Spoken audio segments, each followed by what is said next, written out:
গত পরশুদিন আমরা 10 জনের প্রতিনিধি দল তৃণমূল কংগ্রেসের পক্ষ থেকে রাজভবনে এসেছিলাম। রাত্রি 9টার সময় আমাদের বৈঠক হয়েছিল রাজ্যপালের সাথে, এবং সেদিনকে আমরা বলেছিলাম যে আগামীকাল আমরা আসবো, অর্থাৎ গতকাল আমাদের আসার কথা ছিল। আমরা লিখিতভাবে রাজ্যপালের সময় চেয়ে রাজ্যপালকে মেলও করেছিলাম। আমাদের আজকে সন্ধ্যে 7:30টার সময় আসতে বলা হয়। আমরা 15 মিনিট আগেই আসি এবং 7:30টার আগেই উনি আমাদের সময় দিয়েছেন, এবং যে ইস্যুগুলো নিয়ে আমরা আগের দিন ওনাকে নির্বাচন কমিশনের বিরুদ্ধে যেভাবে পক্ষপাতদুষ্ট আচরণ করেছে সেটা নিয়ে বিস্তারিত বলেছি। উনি আমাদের সাথে একমত হয়েছিলেন। উনি বলেছিলেন যে আপনাদের প্রত্যেকটা দাবি ন্যায্য এবং ন্যায়সম্মত, এবং আমাকে পরের দিন উনি একটা চিঠি লিখে পয়েন্ট ওয়াইজ লিখিত রিপ্রেজেন্টেশন জমা দিতে বলেন। সে একইভাবে আমি পরের দিন চিঠি লিখে রিপ্রেজেন্টেশন জমা দিই, এবং তার ফলো আপ হিসেবে আজকের মিটিং। উনি বলেছিলেন যে ইলেকশন কমিশনের সাথে আমি এটা টেক আপ করব, যেহেতু আপনাদের দাবিটা ন্যায্য। আমাদের দাবি যেগুলো ছিল তার মধ্যে অন্যতম দাবি ছিল, একটা তো কেন্দ্রীয় তদন্তকারী সংস্থার পক্ষপাতদুষ্ট আচরণ, সেটা আছেই। তার সাথে যেটা সব থেকে বেশি গুরুত্বপূর্ণ সেটা হচ্ছে যে জলপাইগুড়িতে ঘূর্ণিঝড়ে ক্ষতিগ্রস্ত প্রায় 1500-1600 পরিবারের বাড়ি তৈরি করার টাকা অর্থ রাজ্য সরকার দিতে চায়, তার অনুমতি ইলেকশন কমিশন যেন সময় নষ্ট না করে রাজ্য সরকারকে ইমিডিয়েট অনুমতি দেয়, যাতে সেই কাজ শুরু করা যায়। অনগোয়িং প্রজেক্টের ক্ষেত্রে কোনো বাধ্যবাধকতা নেই, কিন্তু নতুন কোনো কনস্ট্রাকশন বা নতুন কোনো কাজ শুরু করতে গেলে আদর্শ আচরণবিধি চলাকালীন আপনাকে ইলেকশন কমিশনের অনুমতি, পারমিশন, অ্যাপ্রুভাল নিয়ে করতে হবে। তো সেটাও আমরা অনুরোধ করেছিলাম এবং লিখিত আমরা জানিয়েও ছিলাম। সেই কপি মিডিয়ার বন্ধুদের সাথেও শেয়ার করা হয়েছে, আপনাদেরকেও পাঠানো হয়েছে। উনি আজকে আমাকে বললেন যে ইলেকশন কমিশনের যারা দায়িত্বে রয়েছেন, চিফ ইলেকশন কমিশনারের সাথে উনি কথা বলতে চেয়েছিলেন, কিন্তু চিফ ইলেকশন কমিশনারের সাথে উনি কথা বলতে পারেননি। চিফ ইলেকশন কমিশনার কেন কথা বলেননি তা আমি জানি না। হয়তো বাংলার রাজ্যপাল ফোন করছে বলে, বাংলার দাবি তুলবে বলে, আমি জানি না। চিফ ইলেকশন কমিশনার রাজ্যপালের সাথে কথা বলছে না। অর্ডার অফ প্রেসিডেন্সে তো রাজ্যপাল চিফ ইলেকশন কমিশনারের অনেক নিচে। আমি যদি ভারতবর্ষের অর্ডার অফ প্রেসিডেন্স দেখি, এটাই তো বিজেপির নতুন ভারত। সংবিধানকে কোনো মান্যতা এরা দেয় না। তো যাই হোক, উনি বলেছেন যে ইলেকশন কমিশনার বাকি যারা দুজন রয়েছেন তাদের সাথে ওনার কথা হয়েছে, এবং তাকে প্রত্যেকটা বিষয় নিয়ে উনি অনুরোধ করেছেন ওনার তরফ থেকে যে দাবিগুলো ন্যায্য। অন্ততপক্ষে উনি মানেন যে প্রত্যেকটা রাজনৈতিক পার্টির যাতে লেভেল প্লেয়িং ফিল্ড থাকে, নিরপেক্ষভাবে নির্বাচন হয়, গণতান্ত্রিক পদ্ধতিতে হয়, অবাধ শান্তিপূর্ণ হয়, এবং তদন্তকারী সংস্থা যেন পক্ষপাতদুষ্ট আচরণ না করে, এবং জলপাইগুড়িতে ক্ষতিগ্রস্ত পরিবারের যাতে বাড়ির টাকা যেটা রাজ্য দিতে চায় তার অনুমতি দেওয়া হোক, সময় নষ্ট না করে। এই প্রত্যেকটা বিষয় নিয়ে উনি বিস্তারিত আলোচনা করেছেন, এবং উনি বলেছেন যে আমাকে ওনারা আশ্বস্ত করেছেন যে আমরা এটা টেক আপ করব। দুর্ভাগ্যবশত আপনাদের জানাতে বাধ্য হচ্ছি, আজকে দুপুরবেলা ইলেকশন কমিশনের তরফ থেকে রাজ্যকে জানিয়ে দেওয়া হয় যে নতুন বাড়ি তৈরির ক্ষেত্রে রাজ্যকে পারমিশন ইলেকশন কমিশন দিচ্ছে না। আমি আবার বলছি, নতুন বাড়ি তৈরির ক্ষেত্রে, অর্থাৎ 1600 যে ক্ষতিগ্রস্ত পরিবার যাদের মাথার উপর ঘর দরকার, ছাদ প্রয়োজন, যাদের ঘর ভেঙে মানে মাটিতে ধুলোয় মিশে গেছে এই ঝড়ের কারণে, তাদের বাড়ি তৈরি করার টাকা রাজ্য দিলেও এর অনুমতি ইলেকশন কমিশন দেবে না। রাজ্যকে বলা হয়েছে তুমি ড্যামেজ দিতে পারো, আংশিক যদি ক্ষয়ক্ষতি হয়ে থাকে তাহলে 5000 টাকা ড্যামেজ, আর যদি একটু বেশি হয় তাহলে 20,000 টাকা ড্যামেজ। আমি আপনাদের জিজ্ঞেস করতে চাই, বাংলার মানুষকে এরা বাড়ি তৈরি করার জন্য 20,000 টাকা দেওয়ার অনুমতি দিচ্ছে, এরা বাংলা বিরোধী নয় তো কারা বাংলা বিরোধী? বাংলার মানুষকে কি ভাবছে এরা? যে ভিক্ষা টাকা তো আমরা দিচ্ছি। এই যে কেন্দ্রের প্রতিনিধি এসে থাকে, রাজভবনে যে আলোটা জ্বলে, এটা বাংলার মানুষের টাকায়, ভুলে গেলে চলবে না। বাংলা থেকে কর বাবদ আপনি টাকা তুলে নিয়ে যাচ্ছেন 4,65,000 কোটি টাকা 4 বছর, আর বাংলার টাকা বন্ধ।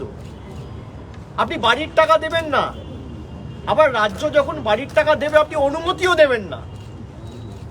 না ঘর বানাউঙ্গা না ঘর বানানে দুঙ্গা, এটা হচ্ছে মোদিজির নিউ মডেল। না খাউঙ্গা না খানে দুঙ্গা নয়, মোদিজি বলে না খাউঙ্গা না খানে দুঙ্গা, না ঘর দুঙ্গা না ঘর দেনে দুঙ্গা, না আবাস বানাউঙ্গা না আবাস বানানে দুঙ্গা। এটা হচ্ছে ভারতবর্ষের শাসক দল অর্থাৎ বিজেপির মডেল। রাজ্য অনুমতি চেয়েছে 1600টা পরিবার।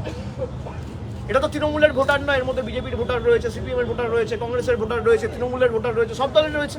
আরে আগে তো এরা মানুষ। 1600 পরিবারের বাড়ির টাকা আপনি আটকে রেখেছেন, আজকে রাজ্য দিতে চাইছে, সেই টাকা আপনি দেওয়ার অনুমতিও দিলেন না। তার কারণ আজকে টাকা যদি মানুষ পায়, মানুষ তার ছাদের ব্যবস্থা করবে। আমি একটা আর্টিকেল আপনাদের দেখাচ্ছি, গতকাল একটা সংবাদপত্রে বেরিয়েছে, আমি এটা হোয়াটসঅ্যাপ গ্রুপে আপনাদের পাঠিয়ে দেবো। আপনি দেখুন, এখানে লেখা আছে organisers cheer after EC nod to release Bihu funds. আমি আবার পড়ছি, এটা গতকালের আর্টিকেল, আমি নাম বলে দিচ্ছি, টাইমস অফ ইন্ডিয়ায় বেরিয়েছে, আপনারা সবাই পেয়ে যাবেন এটা। গত পরশুদিন আসামে বিহু সেলিব্রেট করার জন্য রাজ্যের 2000 কমিটিকে ইলেকশন কমিশন অ্যাপ্রুভাল দিয়েছে যে 1.5 লক্ষ টাকা করে দেওয়া যেতে পারে এমসিসি চলাকালীন। আর বাংলায় যখন 1600 লোকের বাড়ির প্রয়োজন, তখন ঘরের টাকা দেওয়ার অনুমতি দিল না। আমরা এই কারণে বিজেপিকে বাংলা বিরোধী বলছি। আসামে বিজেপির সরকার তাই অনুমতি দিয়েছে, নিয়ম আলাদা, কানুন আলাদা, ল আলাদা। আর বাংলায় বিজেপিকে বাংলার মানুষ প্রত্যাখ্যান করেছে। বাংলার মানুষ গণতান্ত্রিকভাবে ভোটাধিকার প্রয়োগ করে মমতা বন্দ্যোপাধ্যায় সরকারকে নির্বাচিত করেছে, তাই গাত্রদাহ।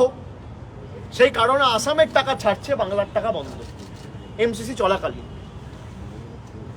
আপনি বিহু সেলিব্রেট করার জন্য আমাদের আপত্তি নেই, বৈচিত্র্যের মধ্যে একতা, এটাই ভারতবর্ষ। আপনি ছাড়ুন, 100 বার ছাড়ুন, কিন্তু একটা উৎসবে আনন্দ উপভোগ করার জন্য আপনি 1.5 লক্ষ টাকা দেবেন, আর সাধারণ খেটে খাওয়া মানুষ যাদের হাতে টাকা নেই, পয়সা নেই, অন্ন বস্ত্র বাসস্থান নেই, যাদের ঘূর্ণিঝড়ে যারা সর্বশান্ত হয়েছে, তাদের আপনি বাড়ির টাকা ছাড়বেন না। তার কারণ তারা বাংলায় থাকে। আমি আগামী পরশুদিন জলপাইগুড়ি যাচ্ছি, আমার ধূপগুড়িতে সভা রয়েছে। আমি ধূপগুড়িতে সভার পর এই 1600 পরিবারের প্রতিনিধিদের সাথে বৈঠক করব, এবং আমাদের যে প্রতিনিধি দল গত পরশুদিন দিল্লিতে প্রতিবাদ জানাতে গেছিল, নির্বাচন কমিশনের অফিসে অভিযোগ জানাতে গেছিল,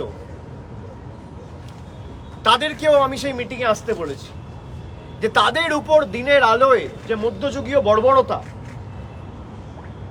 নির্বাচন কমিশনের অঙ্গুলি হেলনে দিল্লি পুলিশ এবং সিআইএসএফ করেছে, ভারতবর্ষের ইতিহাসে এটা একটা কলঙ্কিত অধ্যায়।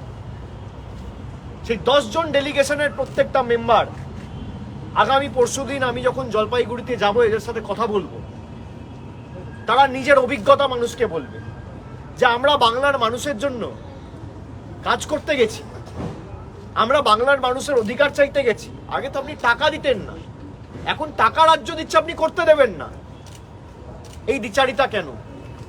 আজকে মমতা বালা ঠাকুর, তার শপথ গ্রহণ অনুষ্ঠান ছিল রাজ্যসভার মেম্বারে, সেখানে উনি শ্রী শ্রী হরিচাঁদ ঠাকুর আর শ্রী শ্রী গুরুচাঁদ ঠাকুরের নাম নিয়েছে বলে মাঝপথে শপথ গ্রহণ অনুষ্ঠান বন্ধ করে দিয়েছে। আপনি ভাবতে পারছেন? মানে ঈশ্বরের জায়গায় উনি শ্রী শ্রী গুরুচাঁদ ঠাকুর আর শ্রী শ্রী হরিচাঁদ ঠাকুর বলেছেন। এটা তো ঈশ্বর। আজকে মতুয়া ভাইরা যারা বিজেপিকে ভোট দিয়েছিল এক বুক আশা আকাঙ্ক্ষা নিয়ে,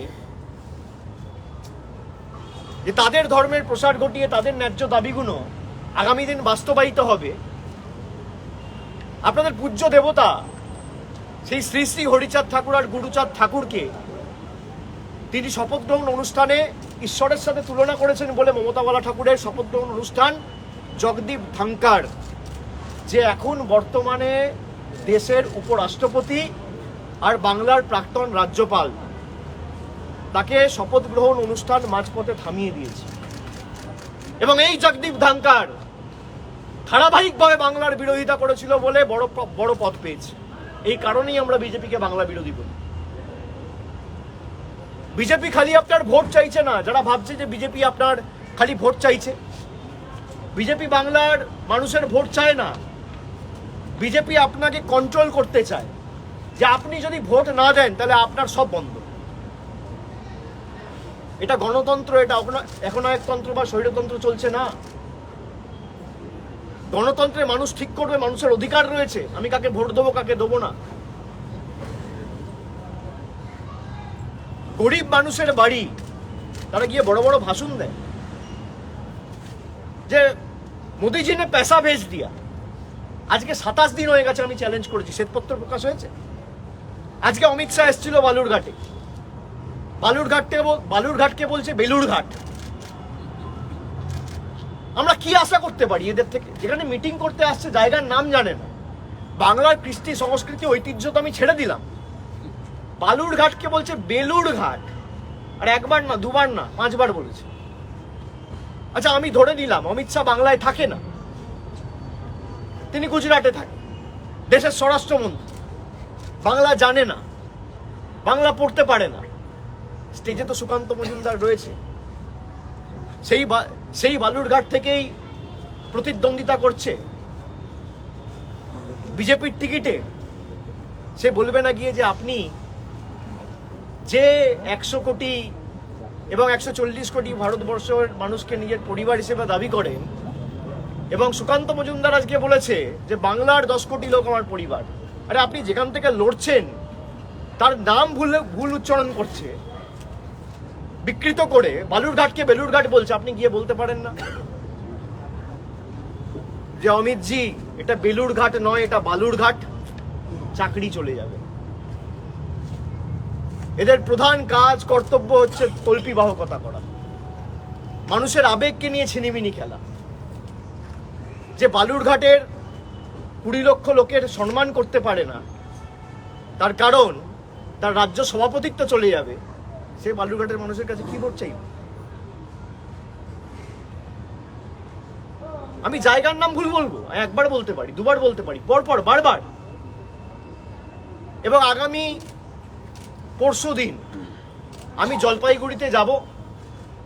জলপাইগুড়িতে গিয়ে ধূপগুড়িতে সভা করার পরে আমি সেখান থেকে 1600 পরিবারের প্রতিনিধিদের সাথে বৈঠক করব, এবং দরকার পড়লে আগামী দিন আমরা রাষ্ট্রপতির সাথে সেম ডেলিগেশন দেখা করবে, যে আমরা টাকা দেবো, আমরা কারোর দয়া দাক্ষিণ্যে বেঁচে নেই।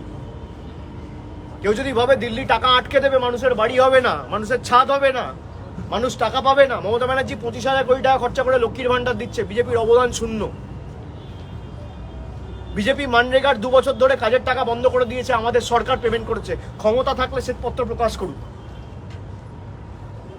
আমি তো 27 দিন হয়ে গেছে এদেরকে চ্যালেঞ্জ করেছি, করতে পারছে না কেন? শিলিগুড়ির সভায় মোদিজি এসে বলেছিল বাড়ির টাকা দিয়েছি, দেখুন তারপর থেকে যে সভা করছে আর বাড়ির টাকা দিয়েছি বলছে না। আজকে অমিত শাহ এসেছিল, বাড়ির টাকা নিয়ে বলেছে, মানরেগা নিয়ে বলেছে, তার কারণ 10 পয়সা কেন্দ্রের সরকার দেয়নি। আসামে দেবো, মধ্যপ্রদেশে যদি কোনো রকম তছরূপের অভিযোগ পাই তাও দেবো, রাজস্থানে যদি পাই তাও দেবো, কিন্তু বাংলায় দেবো না। তার কারণ বিজেপিকে ভোট দেয়নি। মানে এদের ঔদ্ধত্য, দম্ভ, অহংকার কোথায়? যে মানুষ ভোট দেয়নি, মানুষ যতক্ষণ না বুঝবে, ভুগবে, জ্বালা উপভোগ করবে, ততক্ষণ মানুষকে আমরা শিক্ষা দিতে থাকবো। গণতন্ত্রে কোনো নেতা মানুষকে শিক্ষা দেয় না, মানুষ নেতাদের শিক্ষা দেয়। আপনারা মানুষকে দুর্বল ভাবছেন, আর আমি আপনাদের মাধ্যমে সাধারণ মানুষকে বলবো যে যারা এক বুক আশা আকাঙ্ক্ষা নিয়ে 18 জন প্রতিনিধি পাঠিয়েছিল 5 বছরে, এরকম না যে আপনাদের দিয়েছে বাকি 22টা আসনে দেয়নি, তাও করেন। এবার নির্বাচনে আসছে, কি মুখে আপনাদের কাছে ভোট চাইতে যাচ্ছে আমি দেখে অবাক হচ্ছি। যেদের কি মুখ নিয়ে এরা মানুষের কাছে আবার ভোট চাইতে যাচ্ছে। 5 বছর নির্বাচিত হওয়ার পর বাংলা থেকে একদম শুষে নিয়ে গেছে 4,65,000 কোটি টাকা। এ টাকা তো আমাদের টাকা, গরিব মানুষের, খেটে খাওয়া মানুষের টাকা। এ টাকা বিজেপির টাকা। ভারতবর্ষের প্রধানমন্ত্রী আর দেশের উপরাষ্ট্রপতির বাসভবন হবে 20,000 কোটি টাকা দিয়ে, আর সাধারণ মানুষের ছাদের টাকা, বাড়ির টাকা বন্ধ।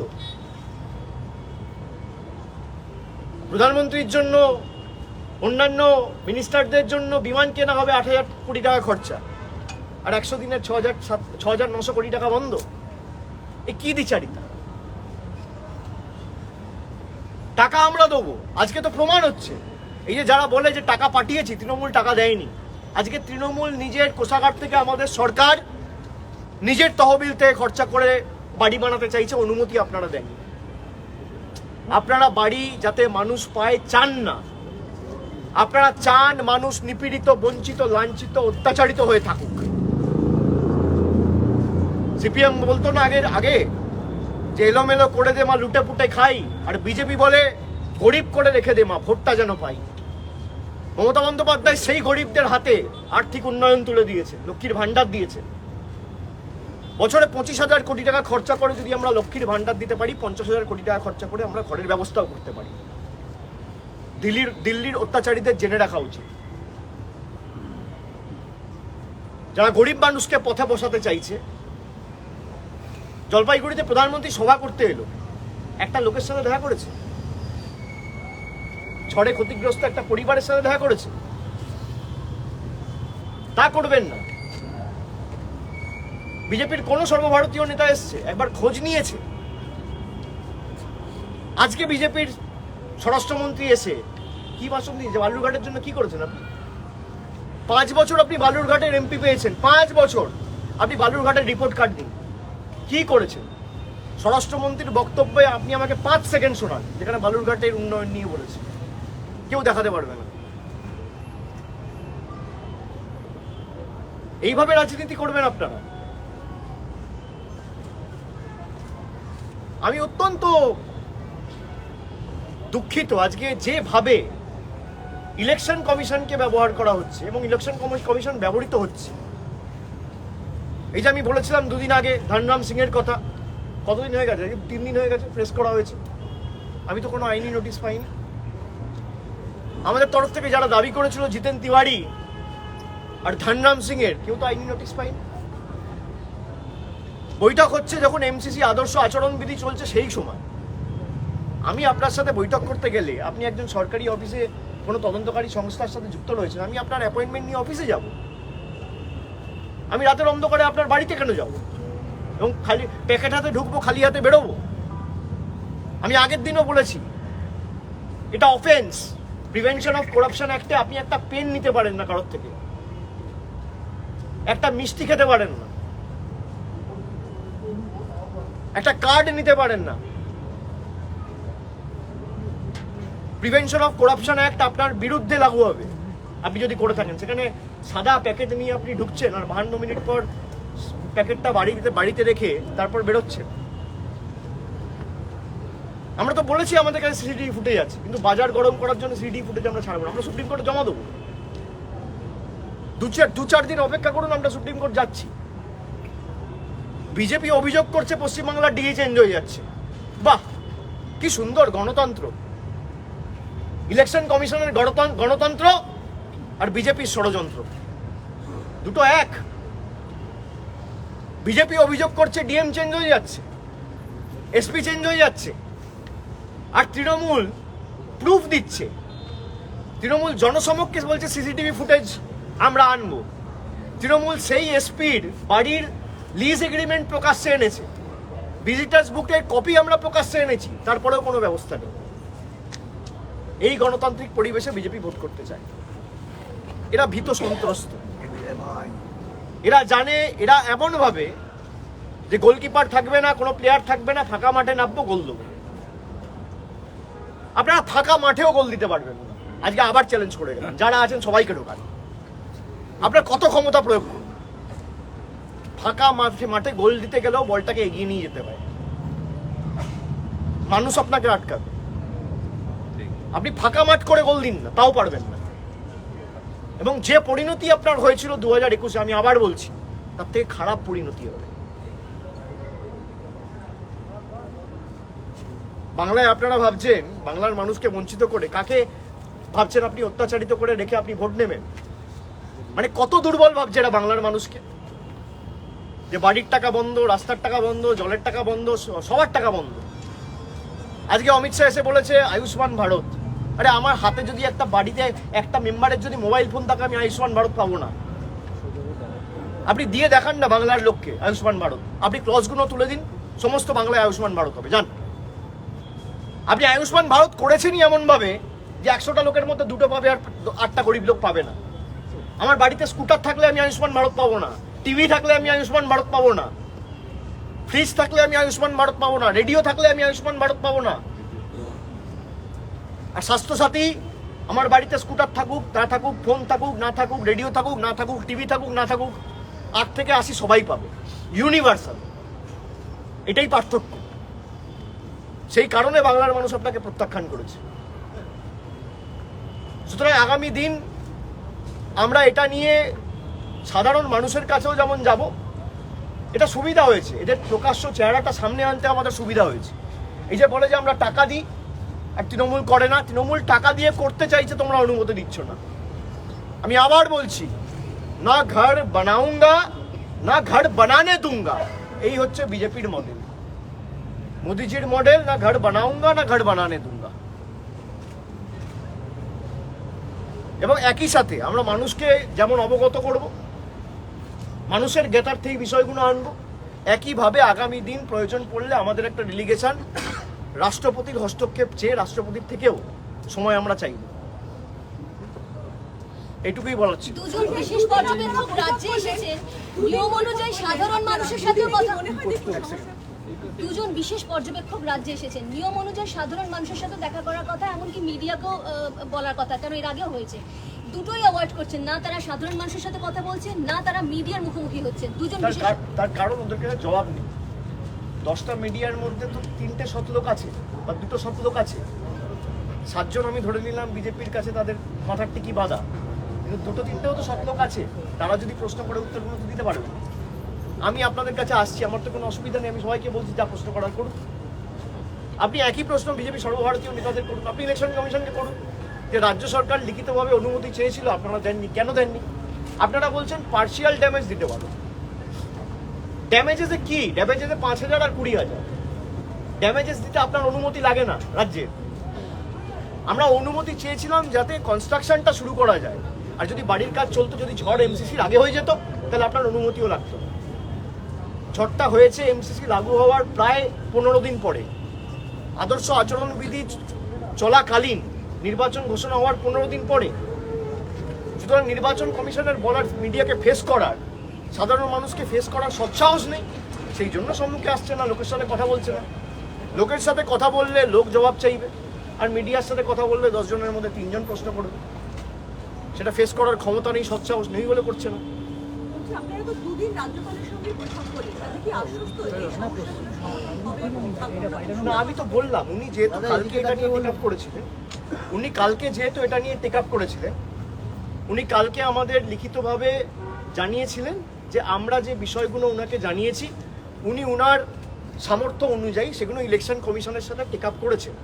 কিন্তু বিস্তারিত উনি যেহেতু আমাদের জানাতে পারবেন না, তাই আমরা দিতে পারবেন না চিঠির কপি, তাই আমরা বলেছিলাম প্রয়োজনে আবার আমরা আসব এবং এসে আপনার থেকে শুনবো যে আপনি কি বলেছেন বা ওরা কি আপনাকে আশ্বাস দিয়েছে। সেই অনুযায়ী আজকে আমরা এসেছি। কিন্তু আজকে আসার আগে দুপুরবেলা যখন স্টেটকে ইলেকশন কমিশন লিখেই দিয়েছে যে আমরা টাকা দেবো না, তখন তো রাজ্যপালের কিছু করণীয় নেই। আমি রাজ্যপালকে বলেছি, আপনি বলার পর আপনি একদিকে বলছেন আমাদের আশ্বাস দিয়েছেন যে আমি বলেছি ওরা করবে, আর আরেকদিকে বলছে যে স্টেটকে যে আমি দেবো না। দুটো তো একসাথে হতে পারে না। রাজ্যপাল আমাদের 100 দিনের কাজে রিপ্রেজেন্টেশন যখন দিতে এসেছিলাম আমাকে বলেছিল 24 ঘন্টার মধ্যে আমরা এটা তুলব। তারও কম্পালশন রয়েছে, আমি বুঝি। উনি চেষ্টা করছে, আমি ওনাকে হয়তো অপমান করব না বা ওনাকে কোনো রকম রাজনৈতিক আক্রমণ করব না, কিন্তু ওনার কথার তো কোনো গুরুত্ব নেই। রাজ্যপাল ফোন করে যদি চিফ ইলেকশন কমিশনারের সাথে কথা না বলতে পারে বাংলার রাজ্যপাল বলে, তাহলে আপনি কি বলবেন? এর থেকে দুর্ভাগ্যজনক কি হতে পারে? ভারতবর্ষের সংবিধান অনুযায়ী অর্ডার অফ প্রিসিডেন্সটা খুলে দেখুন, রাজ্যপালের কত নিচে চিফ ইলেকশন কমিশনার পড়ে। সেই চিফ ইলেকশন কমিশনারের সাথে ফোনে কথা বলতে পারছে না রাজ্যপাল। এই হচ্ছে ভারতবর্ষের গণতন্ত্র। এটা দুর্ভাগ্যজনক। সুতরাং মানুষ দেখেছে, এবং যেভাবে বিজেপি 5 বছর ধরে দেশে, বিশেষ করে বাংলায় 2021-এ হারার পর থেকে মানুষকে অত্যাচারিত করেছে, মানুষ এই অত্যাচারের বিরুদ্ধে আগামী দিন সরব হবে। এবং এদের যত ক্ষমতা আছে, ইডি, সিবিআই, এনআইএ সবাইকে তুলে দিক, কাউকে রাখতে হবে না। সব বিজেপিতে যারা যাচ্ছে ধোয়া তুলসী পাতা, আর যারা বিরোধী দলে আছে তারা ধরে নিন সবাই চোর, সবাই দুর্নীতিগ্রস্ত, কেউ সৎ নয়। যত সৎ সব বিজেপি। আজকে পার্থ চট্টোপাধ্যায় যদি বিজেপিতে যেত তাহলে জেলে থাকতো না। অনুব্রত মণ্ডল যদি বিজেপিতে যেত তাহলে জেলে থাকতো না। আপনি বলুন না, হিমন্ত বিশ্ব শর্মা, তার বিরুদ্ধে কত টাকার অভিযোগ রয়েছে, সে আজকে মুখ্যমন্ত্রী। অজিত পাওয়ার, যার বিরুদ্ধে প্রধানমন্ত্রী 70,000 কোটি টাকার কেলেঙ্কারির অভিযোগ করেছিল, সে আজকে মহারাষ্ট্রের এনডিএ গভর্নমেন্টের উপমুখ্যমন্ত্রী, मोदी पासे बसे আছে। তাকে পাশে নিয়ে मोदी বলছে मैं भ्रष्टाचार के खिलाफ लड़ूंगा। आप भ्रष्टाचार के खिलाफ लड़िए, कोई दिक्कत नहीं है, लेकिन जो बीजेपी में जा रहे हैं आप उनको टच नहीं करेंगे। और जो अपोजिशन में है एक एक करके चुन के मैं ईडी सीबीआई को लगा के इनको जेल में डालूंगा, और जो बीजेपी में आएगा वो वॉशिंग मशीन से साफ हो जाएगा। लोगों को दिक्कत इससे है। सर आपने कहा कि वो रिपोर्ट भी शेयर किया, असम के लिए बिहू फंड्स रिलीज हुए केंद्र सरकार से, लेकिन जिनके घर क्षतिग्रस्त हुए हैं उनके लिए बंगाल सरकार को अनुमति नहीं दी गई है, क्या कहेंगे इस पर? नहीं, ये रिपोर्ट तो मैं आपको दिखा ही रहा हूँ कि इस रिपोर्ट में साफ साफ लिखा गया है, और ये पैसा परसों छोड़ा गया है। आज 10 तारीख है, परसों 8 तारीख था। इलेक्शन अनाउंस हुआ है 16 मार्च, मतलब इलेक्शन अनाउंस होने का 22 दिन बाद असम को पैसा मिला, वो भी सेलिब्रेशन के लिए। और यहाँ पे लोगों का एक्चुअल जरूरत है, लोगों का दिक्कत है। आप मानिए आपका घर के ऊपर छत नहीं होगा, आप तूफान में, आंधी में, बारिश में कैसे रहिएगा? आप उनको दिख रहा है कि भाई इलेक्शन में पैसा छोड़ेंगे या इलेक्शन में इजाजत देंगे तो फायदा तो तृणमूल को होगा ही, क्योंकि घर तो दीदी बनाना चाहता है। भाई आपके पास ह्यूमैनिटी नाम का कोई चीज ही नहीं है। आप इलेक्शन का टाइम में अगर ये देखते हो कि तूफान के कारण जिनका नुकसान हुआ वो 2 महीना घर में रह पाए, नहीं रह पाए, कहाँ रहे, कहाँ उनके बच्चे पढ़े, आपको कोई फर्क नहीं पड़ता है। और राज्य की सरकार, प्रदेश की सरकार अपने पैसे से वो घर बनवाना चाहता है। आपसे खाली अप्रूवल ही तो मांगा है, उतना भी आपने नहीं दिया, और आपने असम को पैसा दे दिया, वो भी सेलिब्रेशन के लिए। ये दिखाता है कि बीजेपी को हम लोग और बंगाल के लोग बांग्ला विरोधी क्यों कहते हैं। अमित शाह जा रहे हैं और बालूरघाट को बोल रहे हैं बेलूरघाट। भैया आप देश के गृह मंत्री हो, आपके प्रदेश के अध्यक्ष के चुनाव प्रचार में आप आ रहे हो, आपको जगह, चुनाव क्षेत्र का नाम नहीं पता। इससे बड़ा अपमानजनक क्या हो सकता है? इसी से पता चलता है बीजेपी बंगाल को कितना समझता है। जो गारंटी दे रहे हैं उनको जगह का नाम नहीं पता। अब बंगाली पढ़ना, लिखना, सुनना, जानना, बोलना ये सब तो छोड़ ही दो। जहां जा रहे हो वो आपका प्रदेश का अध्यक्ष है, और वो भी उठ के नहीं बोल रहे कि मेरा नौकरी चला जाएगा, मेरा नौकरी खतरे में आ जाएगा। ये स्टेट ऑफ अफेयर्स है स्टेट बीजेपी का। when are you meeting president? When are you meeting president? আপনারা বিপন্ন মানুষের ভাঙা ঘর সারিয়ে দিতে চাইছেন, কিন্তু কমিশন যে অনুমতি দিল না, এরপরে কি কোনো স্টেপ নেওয়া সম্ভব? কিছু কি করা যায়? আইনত তো আপনি পারবেন না, আইনত তো আপনি পারবেন না।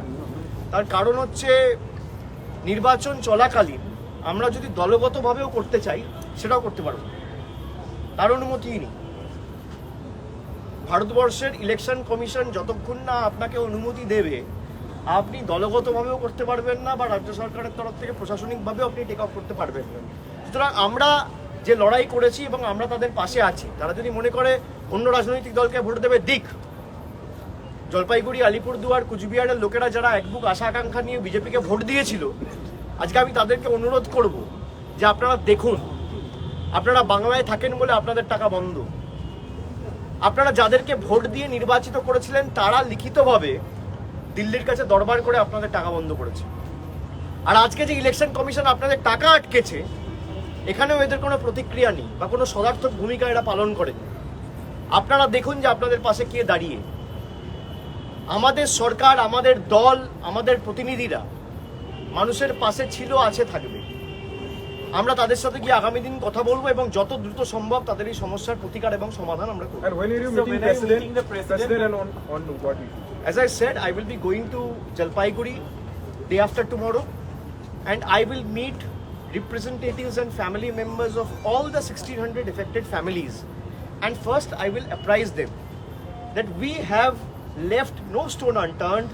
Our delegation has gone to Delhi, meet the full bench of the Election Commission, had repeatedly requested them to give the nod and approval to the state so that state can start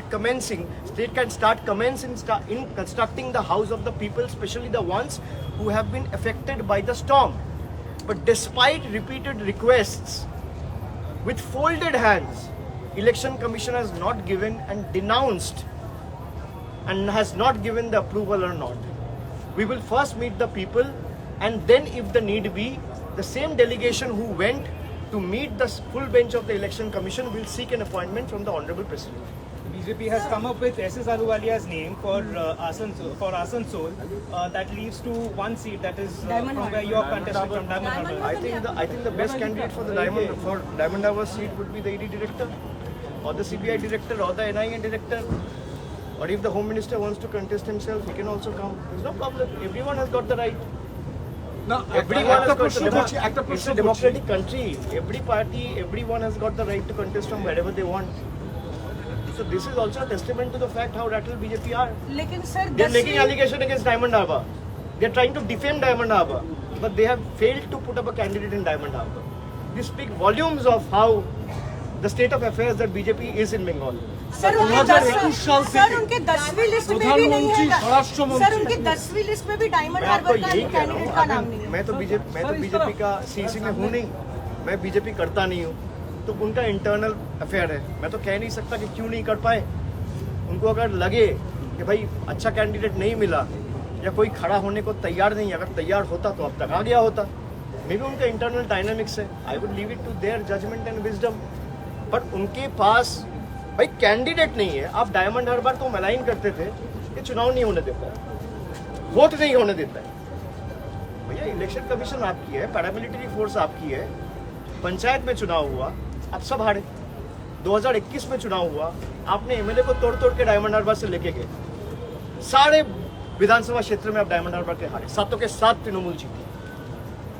अब लोकसभा का चुनाव है, अभी आप candidate ही नहीं दे पा रहे हो, फिर बोलते हो भाई तृणमूल करने नहीं देता है। This shows how incompetent, how inept, how inefficient the BJP leadership in Bengal is. 2021 সাল থেকে একটা জিনিস অবাক লাগলো, 2021 সাল থেকে প্রধানমন্ত্রী, স্বরাষ্ট্রমন্ত্রী টার্গেট হচ্ছেন আপনি, অভিষেক বন্দ্যোপাধ্যায়। এখানেও বিরোধী দলনেতা প্রতি মুহূর্তে আপনাকে এবং তৃণমূল নেত্রীকে টার্গেট বলে, অথচ যখন 2024-এর একটা গুরুত্বপূর্ণ নির্বাচন আপনাদের কাছে খালি টার্গেট না, বলে তো লাভ নেই, প্রার্থী নেই। বলে বাজার গরম করে তো লাভ নেই। উনাকে বলবো আগে প্রার্থী খুঁজুন। উনি বলেন ডায়মন্ড হারবারের লোকেরা ভোট দিতে পারে না। আমি উনাকে বলবো যে আপনারা যারা এই অভিযোগগুলো করছেন তারা নিজেরা দাঁড়ান না, এখন তো অসুবিধা নেই। আমি তো সব জায়গায় বলেছি যে যে কেউ যেখানে ইচ্ছা দাঁড়াতে পারে, ভারতবর্ষের যে কোনো প্রান্তে সবার অধিকার আছে। আপনারা অভিযোগ করেন যে বিধানসভায় ডায়মন্ড হারবারে ভোট হয়নি। আরে বিধানসভা হয়েছে তো সেন্ট্রাল ফোর্স দিয়ে, দায়িত্বে তো রাজ্য নির্বাচন কমিশন ছিল না, ইলেকশন কমিশন অফ ইন্ডিয়া ছিল। পঞ্চায়েত ভোট হয়েছে আধা সামরিক বাহিনী দিয়ে। কোর্টের আদেশে আপনাদের লোক নেই, আপনি ছেড়ে দিন পঞ্চায়েত স্তরে, লোকসভায় একটা লোক লাগে, পঞ্চায়েতে ডায়মন্ড হারবারে খুব কম করে হলে যদি 2000 বুথ থাকে তার মানে 2000 ক্যান্ডিডেট লাগবে, আপনার লোকসভায় একটা লাগবে, সে একটা ক্যান্ডিডেট দিতে পারছেন না। আপনারা কতটা দুর্বল বাংলায়, এবং খালি এই যে কোর্টের আর সিবিআই ইডির রাজনীতি দিয়ে বাজার গরম করা ছাড়া তো আপনাদের কিছু নেই। বিজেপির রাজনীতিটা পুরোপুরি কোর্ট আর ইডি সিবিআই। আমি তো আপনাকে বলছি যে বিজেপির 18 জন এমপি ক্ষমতায় নির্বাচিত হয়েছিল 2019 সালে। আমি বলছি 18 জন এমপি তার রিপোর্ট কার্ডটা দিক, যে 5 বছর মোদিজি ক্ষমতায় আর 5 বছর আমরা এমপি।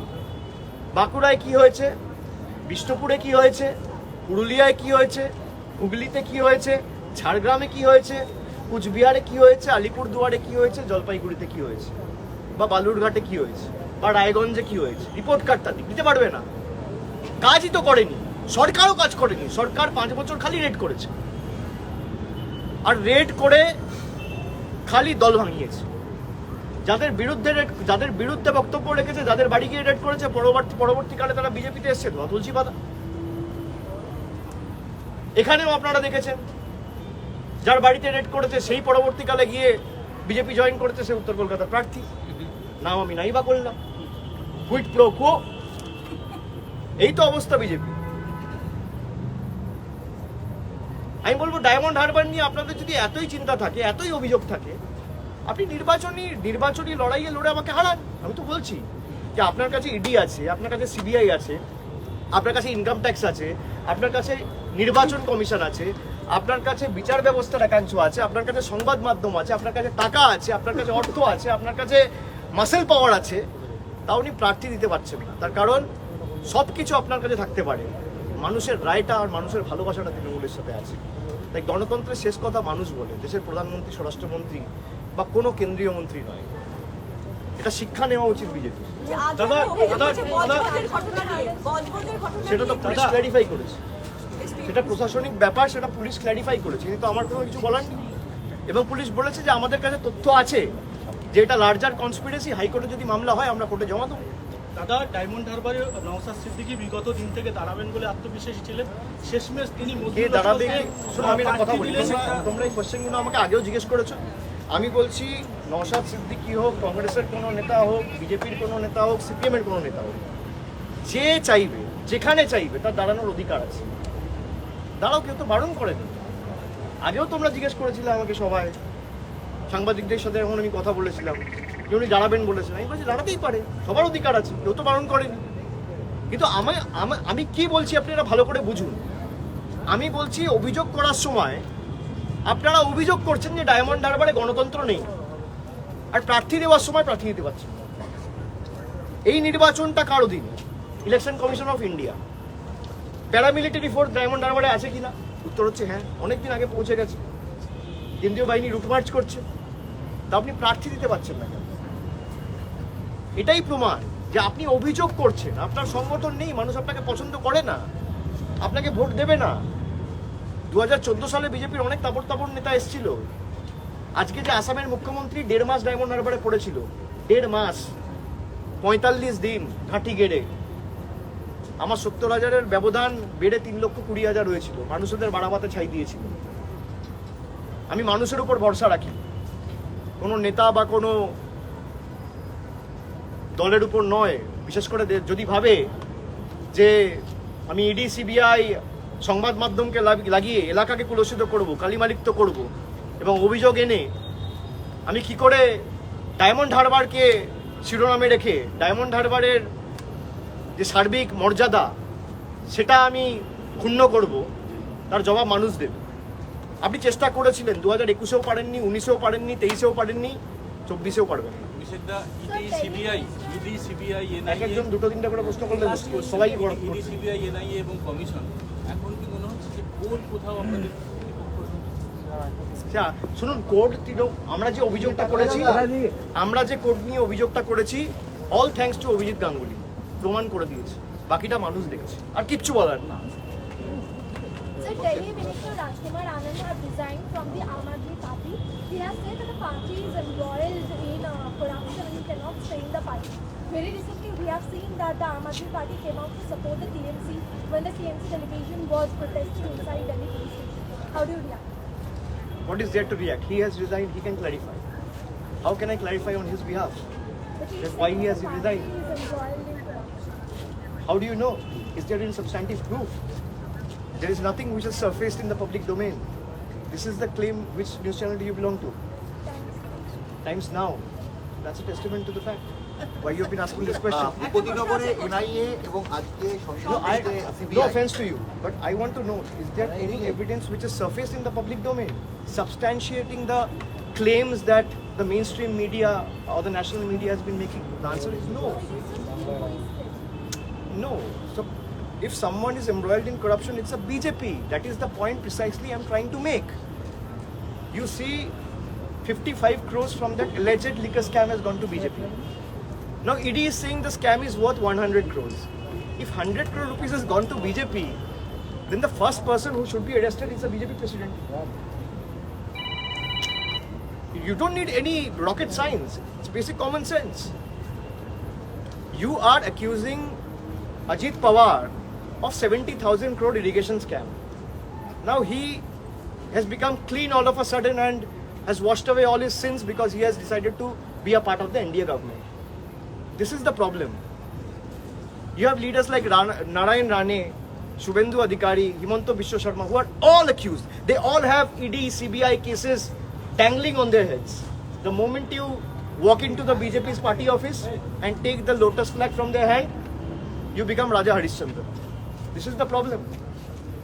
करप्शन खत्म करने में कोई दिक्कत नहीं है, कड़ी से कड़ी कार्रवाई होनी चाहिए, पर जो बीजेपी में जाए वो साफ है, वो दूध का धुला हुआ है, और जो बीजेपी में ना जाए वो ईडी सीबीआई उसके पीछे लगेगा और उसको उठा के जेल में डालेगा।